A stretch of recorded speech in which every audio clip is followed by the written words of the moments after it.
In the quiet village of Umuaka, Chief Duru was praised as a man of wisdom, but behind his soft voice hid hunger sharper than a blade. Every harvest season, he sent his guards to inspect the farmers' yields, only to take the best young barns for himself. "It is for the gods," he said, but the gods never tasted a single yam. The villagers grumbled, yet none dared to speak. One night, a widow named Nika caught the guards hauling away her baskets of cassava.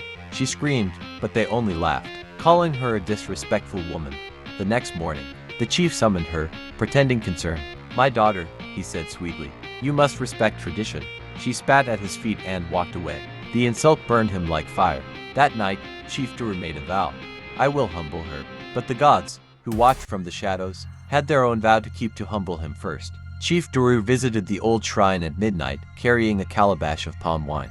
The air smelled of wet clay and secrets. "Spirits of the ancestors," he said, "grant me power to silence those who defy me." A whisper echoed back. "Power comes with a price." He smiled. "Name it." The spirit replied, "The blood of loyalty." Without hesitation, he offered his most faithful guard, Ikenna, as sacrifice. Thunder rolled across the sky.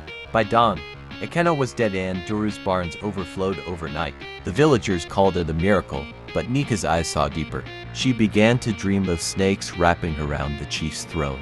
The dreams grew darker, the snakes more restless, and soon, Umuaka began to rot under unseen. When dawn broke over Umuaka, it carried the smell of something rotten. The goats refused to bleat, and even the cocks crowed half-heartedly, as if frightened of their own voices. It had been 2 weeks since Chief Duru sacrificed his loyal guard, Ikenna, in the shrine. Since that night, strange things had begun to happen. At first, people thought it was a coincidence. A newborn goat was found dead beside its mother. 3 wells in the village turned black like palm oil. And when Mama Ngozi pounded yams, blood oozed from the mortar instead of white pulp. "Ah, what is this again?" she cried, dropping the pestle and fleeing to the compound gate. The elders gathered to pray, but the wind kept blowing out their lamps. They murmured among themselves that the gods were angry, yet no one dared to point at Chief Duru directly. His compound stood tall, with red-roofed huts, gold-painted drums, and guards patrolling even at night. Meanwhile, Nika the widow he had humiliated kept to herself. She watered her cassava quietly and spoke only to her chickens. But when the rain began to fall red like rust, she whispered, "It has started." Children screamed that night as the masquerades walked without drums. The tall one with cow horns stopped by Duru's gate and struck his staff 3 times. Dum, dum, dum. Then he vanished into smoke. Duru came out trembling.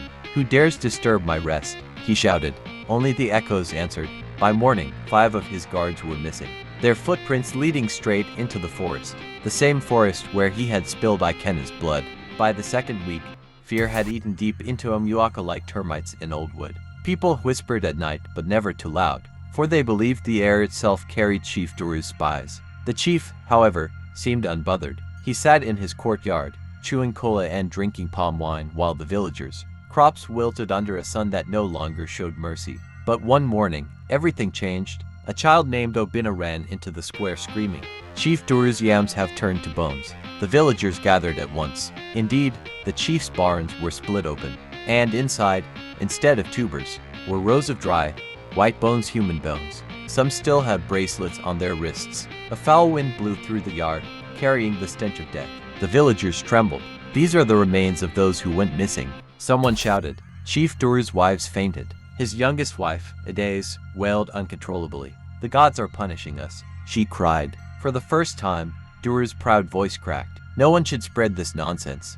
He barked, "It is witchcraft, nothing more." But Umuaka was no longer afraid of him. The people began to talk openly this time. "He took from the poor and fed the spirits," muttered one man. "He sacrificed Ikenna," another whispered.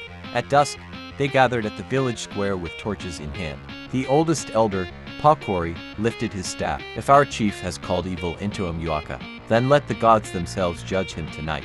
The crowd roared in agreement. As they marched toward Duru's compound, the air grew thick and heavy. The moon hid behind dark clouds, and from the forest came a deep humming sound like drums from under the earth. Suddenly, all the torches went out. Women screamed. Then a green fire erupted from the direction of Duru's shrine, twisting into the shape of a serpent that slithered across the sky.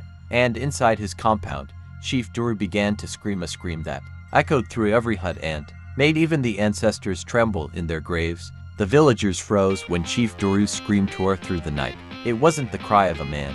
It was the shriek of something caught between the world of the living and the spirits. Those brave enough to peek saw lights flickering around his compound, swirling like fireflies. But each light had faces of those who had died mysteriously in Umuaka. Chinook, spirits are walking. Mama Ngozi gasped, clutching her wrapper tight. From within the chief's house came a thundering voice, not of any man. Duru of Umuaka, you called upon us for power. Now receive what you begged for. The ground trembled. Palm trees bent, as if bowing to unseen kings. Duru stumbled out, his once fine robe soaked in sweat. He looked wild, his eyes glowing faintly red. Behind him slithered a shadow long, tall, and hissing softly. Who are you? He cried. The shadow smiled, its teeth glinting like whetstones. I am the hunger you fed, the greed you worship. I am your harvest. Before the villagers could move, the shadow coiled around him. He screamed again, but his voice was swallowed as his body stiffened, turning gray and hard. Within moments, Chief Duru was no more only a stone statue, kneeling before his own gate, hands outstretched in eternal begging. The wind died. The night grew silent. Slowly, the torches relit themselves, though no one touched them. Pakori approached the statue, his voice trembling. Let this be a lesson to all who eat more than their fill. Even chiefs fear the gods. The people fell to their knees, weeping not just in fear, but in awe. For as they bowed, the statue of Chief Duru cracked open slightly at the mouth, and a faint whisper escaped. I am still hungry.